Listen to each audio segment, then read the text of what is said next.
आगे बढ़ेंगे और बड़ी खबर आईएसआई अंडरवर्ल्ड टेरर मामले से जुड़ी हुई फरार आतंकवादी हुफैजा मुंबई से गिरफ्तार।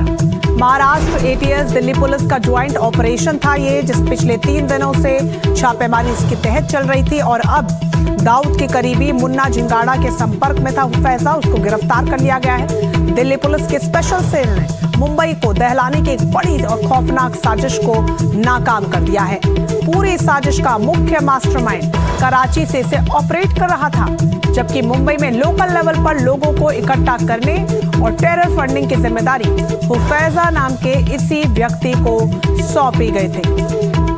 पूरी खबर पर ज्यादा जानकारी के साथ मुकेश सिंह हमारे साथ जुड़ गए हैं। मुकेश, इससे पहले कल एक बड़ी गिरफ्तारी हुई मोहम्मद शेख की और उसके भी पाकिस्तान में बैठे हैंडलर से संपर्क थे। महिला नेता की हत्या का उसको टारगेट दिया गया था और अब एक और बड़ी गिरफ्तारी, यानी आप समझिए कि कितनी भी नाकाम कोशिश ये लोग कर लें, लेकिन पूरी तरीके से मंसूबे पर पानी फेर रही है हमारी एजेंसियां।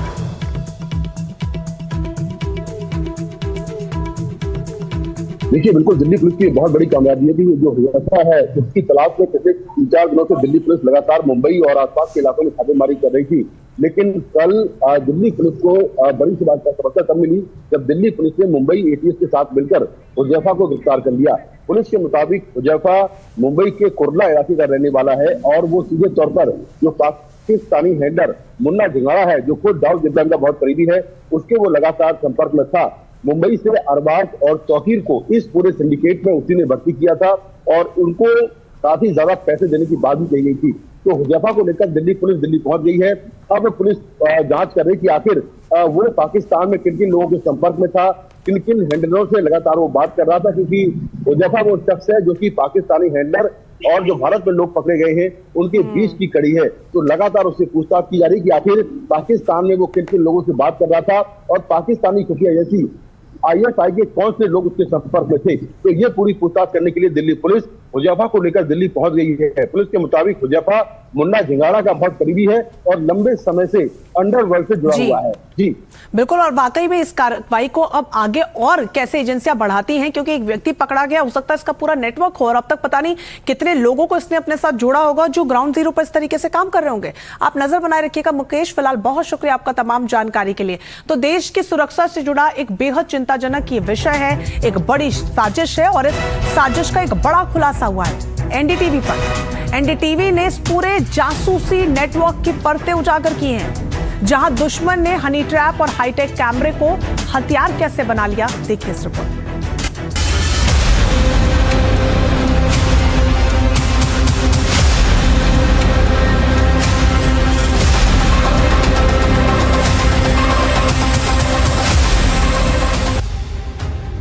सरहद के उस पार खड़ा दुश्मन और उसके आतंकियों की नई साजिशों के खुलासे होने का सिलसिला जारी है।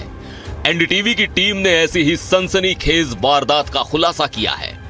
आईएसआई और उसकी साजिशों की नई किश्त जारी हो रही है।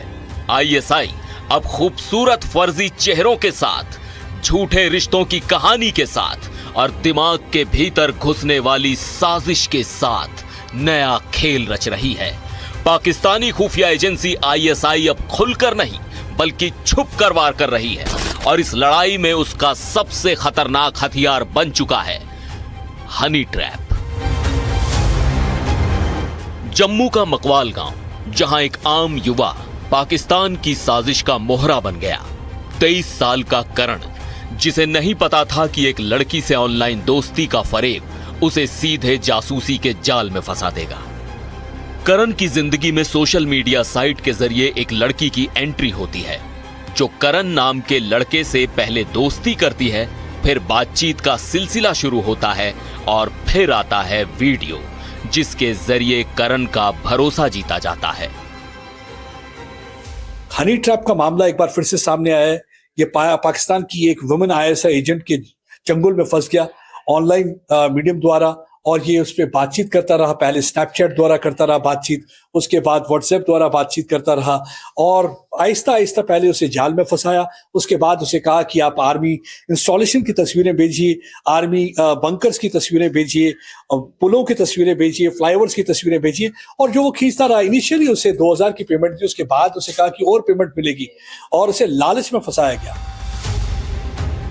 हनी ट्रैप की ये कहानी वीडियो कॉल तक सीमित नहीं रहती है, बल्कि इसका अगला स्टेप भी होता है, जो बन जाता है ब्रेन वॉश का सबसे बड़ा हथियार। अब तक लड़के को लग रहा था कि ये रिश्ता उसके जीवन को बदल कर रखने वाला है, लेकिन हकीकत तो ये थी कि ये एक ऑपरेशन था और आईएसआई का सोचा समझा जाल। वीडियो कॉल के दूसरी तरफ जो लड़की इस जाल को बुन रही थी, उसने करण से एक दिन कहा कि उसके मोबाइल में नेटवर्क नहीं मिल रहा है, एक ओटीपी भेजो। करण ने भरोसा किया और ओटीपी दे दिया, और ठीक उसी पल उसका फोन, उसका डेटा, उसका दिमाग, सब कुछ आईएसआई के कब्जे में चला गया। इसके बाद करण को दिया गया वो टास्क जो देश की सुरक्षा से खिलवाड़ साबित होने वाला था। इस टास्क के तहत करण से कहा गया कि सेना के बंकर की फोटो भेजो, डिफेंस इंस्टॉलेशन रिकॉर्ड करो, ब्रिज, मूवमेंट, लोकेशन शेयर करो। अपने भाई की इस करतूत पर करण की बहन और उसके मां बाप भी हैरान हैं। उनका कहना है कि उन्हें कभी पता ही नहीं चला कि उनका बेटा हनी ट्रैप के जाल में ऐसा उलझ गया है।